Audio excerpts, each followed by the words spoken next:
And why can someone's life be shortened by refusing to lead benching? We're sitting at a Shabbos Suda, and Rabbi Meisel says, could you lead benching? Could you be mazaman for us? And somebody says, no, not me. Why would their life be shortened, possibly, by refusing benching? Okay, so those are the questions. As we go through the shir, let's keep those in mind. Write down your notes, fill it out at the back, and hand it back, put it on the bima when we're done.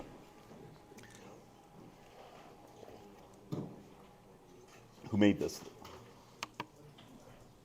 It's good stuff. It's probably Traub. Traub, you put this together? What? You? Coffee? The coffee? No, not. I'll take the credit. Okay, thank you, Ozzy. Okay. Okay, guys, big week. Big week. This is where it all starts. It starts with Avram Avinu, our history, what's going to happen to us, our privileges, what makes us special. It all starts from Avram Avinu. Maaseh Avos Siman Labanim. We spoke about this last year during these parashiyas. What happened to our Avos, to Avram, Yitzchak, and Yaakov. It's a Siman Labanim. It's a sign as to what's going to be happening to us. It maps out our history. The Rebbeinu Shalom chooses Avram Avinu this week, and he gives him a very, very special power, and that power continues on to us. Let's start with the first pasuk we have here. ואברכה מברכך. Hashem says, I'm going to give a bracha to whoever gives you a bracha. Umekalelcha or, and whoever curses you, I'm going to curse them. Now think about some sort of video game where you have a superpower, right? Whoever gives you a bracha, Hashem's going to give him a bracha. Whoever curses you, no need to curse them back, Hashem's going to curse them. Oh gosh, many, many years ago, we were driving on one of those family road trips in a white Plymouth Voyager, Minnesota to New York. I think we had a wedding. My father would usually go spend the day in Manhattan working in some offices over there. And my mother would usually go out to take the shaitel and fix up her shaitel. There wasn't much available in Minneapolis at the time, so that was the big trip. And we would hang around our grandparents' house all day long, watching unsolved mysteries. It's traumatic for a little kid. And on the way to New York, we were driving somewhere in Wisconsin, and we stopped at a rest stop. It was time to daven Shachris. And I was not bar mitzvah yet, but my father, and I think maybe I had one of my older brothers there also bar mitzvah, and they're putting on talis tefillin. And my father wasn't comfortable, or he thought it'd be better for tefillah if he had a little bit of a side room. Rest stop was pretty busy. There was a custodian there, and he asked him, do you have a private room that I could go and I could say my prayers? I put on my phylacteries, my prayer shawl. I remember he was an immigrant, and I remember him telling my father is that his minister in church that week had told the congregation that if you do a favor, if you help out a Jewish person, God's going to bless you. And he was so excited to pull out his big key ring. He had more keys than Rabbi Kushner. He was so excited to pull out his key ring and open up some sort of custodian lounge or something for the maintenance at the rest stop and let my father go there and daven, put on talis and tefillin, shachris. He was so excited to do this because just that week, that's what he had heard. You do a favor, you help out a Jewish fella, you're going to get blessing. ואברכה מברכך. Hashem is going to bench anybody that benches us. He's going to give a bracha to anybody that gives us a bracha. So let's skip right away into the Gemara in Chulin. Top piece on the paper, fellas. Gemara in Chulin. Kois avarchu es b'nei Yisrael. We have two people in this room that have a very special mitzvah. Ayleib, Elia, what's the special mitzvah that you have that we don't? Huh? Birchas Kehanim. It's a privilege. In this yeshiva, that's right, our Kehanim go in style. Scooby-Doo socks or whatever. Pink unicorn donut socks. That's a new level. You have a bracha, Kois avarchu, this is how you should bench Klal Yisrael. Now the big question is, so Elia, you give me a bracha, you give Aryeh a bracha, Leib, you give everybody a bracha, but don't you feel left out? No, say the paragraph afterwards. Okay. Elia, do you feel left out? You're giving everybody a bracha, but who's giving you a bracha? Excellent, excellent. Rabbi Yishmael says, "Lamadnu bracha liYisrael mipi kehanim." From here we learn that the kehanim have a mitzvah to give a bracha. From here we learn that Hashem gives a bracha to Klal Yisrael through the mouth of the kehanim. As you open your mouth, the Rabbeinu Shalom is going through there. The kehanim atzman le'lamanu, but we don't know where do the kehanim get a bracha from. Amar of Nachman bar Yitzchak, I just skipped a few words. Mive avarecha mevarchecha. That Hashem is going to bench anybody that benches us. Elia, you give me a bracha. You give Rabbi Meisel's a bracha. You give Rabbi Nussbaum a bracha. So whoever you bench, Hashem's going to bench you. Whoever you bench, Hashem is going to bench you. So where do the Kehanim get their bracha from? Since you're giving a bracha to another Yid, Hashem's going to take care of you. As a matter of fact, I think the Kehanim have one up on us. Because we're getting a bracha from Hashem through the Kehanim. The Kehanim get the bracha directly from Hashem. So yours might be even a little bit better. Since they give me a bracha, Hashem gives them a bracha. And he brings down this pasuk, this power that Hashem gives Avraham Avinu, Va'avarcha, Mevarchecha, whoever benches you, whoever gives you a bracha. That's right. That's right. And we're just going to continue on with that throughout the rest of it. So once you nailed that, you have it all down pat. What? It's not. Let's continue on. Let's look at the next one. So there's a taisus on that Gemara. Va'avarcha mevarchecha. Taisus on that Gemara says, Va'afilu oivdei koichavim hamevarchem es Yisrael mizbarchim. Even non-Jews that give a bracha to Bnei Yisrael, they also get a bracha, and he brings down a little story. Kedisa b'Yerushalmi de brachas, Dahu oivdei koichavim, there's a non-Jew, the Yoiv Shlama l'Rabbi Yishmael. He said, good morning, peace unto you, Shalom Aleichem. He gave Rabbi Yishmael a nice greeting. So Amar Loi, what do you think Rabbi Yishmael is going to respond? Well, thank you to you, top of the morning. So Rabbi Yishmael wanted to teach a lesson here. It would be the proper way to respond. Somebody says good morning, well thank you and good morning to you too. Milscha kvar amura. Your words, what's going to happen for you, that's already said. I don't need to respond. I don't have to reciprocate good morning. What's going to happen to you, your words, your bracha, it's already said. Pirush, so Taisus explains this Yerushalmi.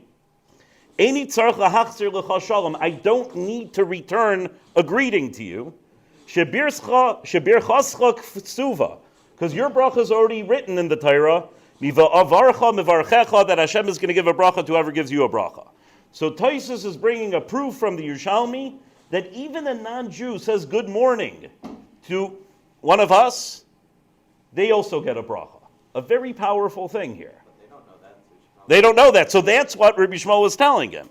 Just by you saying good morning, even without me reciprocating, it's already going to be great for you. Let's move on to the flip side of this. So we talked about מברכך, ואברכה, huge thing here. You tell somebody good morning, bam, you get a bracha. The more you walk around, the more you just greet people and you wish people well, the more you project that positivity that I hope things go good for you, the more bracha you get for yourself. Think of it even as a selfish thing.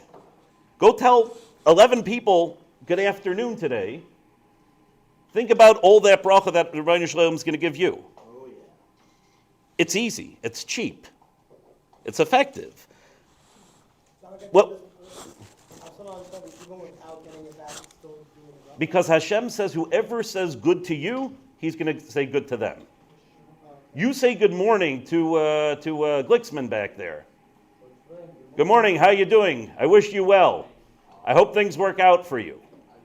So all that, the Rebbeinu Shalom says, somebody's giving a bracha to my kid, somebody's taking care of my kid, I'm going to take care of them. I get this all the time. Just various teachers or various camp counselors that interact with my kid. And over the years, the ones that call you up and say, oh my gosh, your kid, we had to send him home. He was on the bus. He was, being unruly. He wasn't sitting down. He was shooting spitballs, right? I have a hard time with them. And the ones that call me up, the kid was a pleasure. It was so geschmack. It was great. I remember them so fondly. Just a camp counselor, a guy your age, right? Oh, it's so great to see, my little Yisrael, right? So great to see him. He's doing so well. It's geschmack. Yeah, a little bit, right? Whoever likes my kid, I like them. Whoever talks good about my kid and wishes them well, I like them. And sometimes I know that my kid also acts up as well. But whoever lets me in on those reports, it was a bad day, it wasn't great, you have a little bit of a something against them, right? My kid is perfect. The Rebbeinu Shalom says, you wish my kids well, you love my kids. Good morning. It should go good for you. He's going to give you that as well. Let's talk about the flip side. Umekalelcha or whoever curses you, the Rebbeinu Shalom is going to curse you too. Whoever curses you, the Rebbeinu Shalom is going to curse you too. First of all, this is great because maybe it could relieve from us that pressure to respond. It could a little bit, if you think about it, because we always, you're going to curse me, I have to say something back to you. There's less of a need to do that if you know that the Rebbeinu Shalom is going to take care of that for you. So where do we know that there's an Isser? There's an Isser to curse somebody. So going down to the next piece, quoted a pasuk in Parashas Mishpatim. Yeah. I wish you bad. I wish you bad. Jump in the lake. Go away. Things should be ruined for you. Things shouldn't go well for you. Things should unravel. They should fall apart. You should have a hard time. You should suffer. You don't need to respond. The Rebbeinu Shalom is going to take care of it for you. So the pasuk in Parashas Mishpatim says, "V'nasi ba'amcha leisar," and a prince in your nation leisar you shouldn't curse. A prince in your nation you shouldn't curse. What's the obvious question over here? A prince in your nation you shouldn't curse. Don't curse a prince. So obviously the English guy pipes up. Okay, yeah. That's exactly what the Baal HaTurim is going to do for us. But the obvious question is, you told me the answer. A non-prince, you could curse them? So long as you're not Prince, what are their names again? Let's go. No, Charles is the king now. Who are the princes? Harry. Okay, whatever their names are. Totally irrelevant. Totally irrelevant on this side of the ocean. Harry's an ex-prince. Yeah. Oh, is that? Why? I don't follow this. Okay. He left Canada. As a queen now. Oh, okay. Okay. But the obvious question, thank you, Tzvi, is that you can't curse a prince, but what about everybody else? So what's the obvious answer? What did Tzvi Meir say? Say it again. What? Everyone's a prince. We're all princes. We're all princes. So there's an Easter in the Torah, don't curse a prince. What about everybody else? We're all princes. We're all there. So the Baal HaTurim does something, and when I bring down these types of gematrias, sometimes I have a little bit of a hard time because there's a famous rule in gematrias that you're allowed to be off by one. I don't have a good explanation for it, but it's brought down in many, many sources, from Rishonim even. The gematrias are allowed to be off by one, but the Baal HaTurim, one of the Rishonim that writes these short little notes on the Torah, always interesting, he brings down a gematria. Anybody want to do the math for me? He says, "V'nasi b'gematria v'chol shehu," any one. So the word nasi ba'amcha, don't curse a nasi, don't curse a prince. The gematria, numerical value of v'nasi is the same as v'chol shehu, any one. And that's exactly what you said, Tzvi, right? That anyone, we are all princes.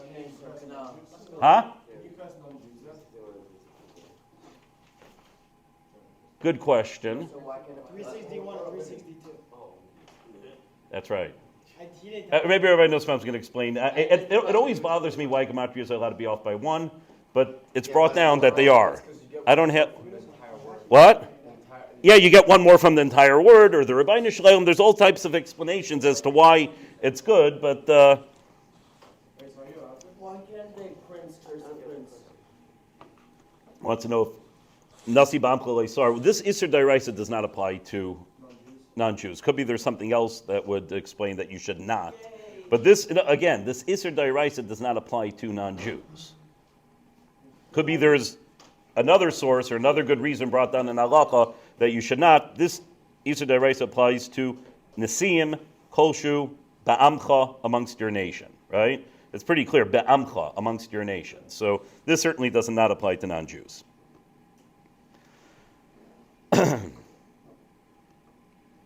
Let's wrap it up with one last piece here.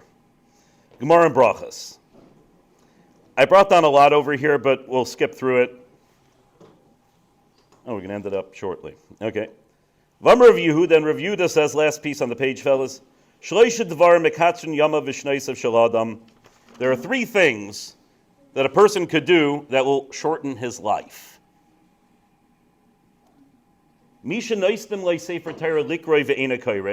Somebody gives you a Sefer Torah, and for that matter, probably any Sefer, any Torah, to read. And no, not for me. I'm not going to do it. I won't do it. That could possibly shorten your life. Somebody gives you a cup for benching for Birchas Hamazon, and he says, "No, I'm not doing Zimun. It's not for me. I'm not doing it." And then the third one's Manigatzmei Barabanis, that's somebody that elevates themselves to lord over people. Let's skip down to the next bolded line there. Kaishel bracha levarech. If somebody gives you to lead benching, ve'enei mevarech, and you refuse, dichsiv, as it says, va'avarcha mevarchecha. I will bench those that bench you. So the Rebbeinu Shalom says, I'm going to bench those that bench you. We've talked about that. And here you are, says Rashi, va'mevarich birchas hamazon, that last line, mevarich lebal habayis. The person that's leading birchas hamazon, part of his birchas hamazon includes what? A bracha lebal habayis, a bracha to the person he's eating by, to the host, person that put the food down there. Haracham nivarich is bal habayis, right? That's balas habayis, right? There's a bracha included in benching for the bal habayis. Some people have a longer yiratzon that they put in there, but there's a bracha to the bal habayis. So if somebody is giving you the opportunity to give a bracha, they're putting it in your face. Here, lead benching. Take this cup of wine, lead benching, Rabbi Isai. And you say, no, I'm not doing it. It could shorten your life. You have an opportunity to wish somebody bracha, it could shorten your life. Now, I don't know, is it that it actually shortens your life because as a punishment, or is it just that you're refusing to get that bracha that comes naturally when you give somebody else a bracha? I'm not sure, but either way, it sounds like something scary. So to sum it up, fellas, a big power was given to Avram, passed on to us generation after generation after generation. You give people a bracha, the Rebbeinu Shalom gives you a bracha. You curse, somebody curses you, the Rebbeinu Shalom is going to take care of that too. Ad kedei kach that Rabbi Shmuel did not have to return Shalom Aleichem to the goy. Milscha kvar omer. What you have coming to you, it's already said. Yeah? Mm-hmm. מברכך, Avrachecha was said to Avram Avinu. It was said to Avram Avinu's lineage, and we're considered Avram, Yitzchak, Yaakov, etc. So this would not apply. It's a good thing to do, be friendly, be neighborly, but this special bracha for the Rebbeinu Shalom is, if the guy sitting next to you, Arla, have a great day. That's what it's meant for. Bam, you nailed it. Any questions?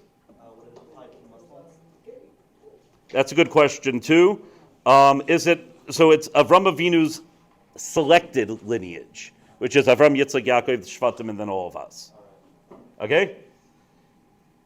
Everybody flip it over, get the questions, put it down on the bima, and then we have Musar. Okay?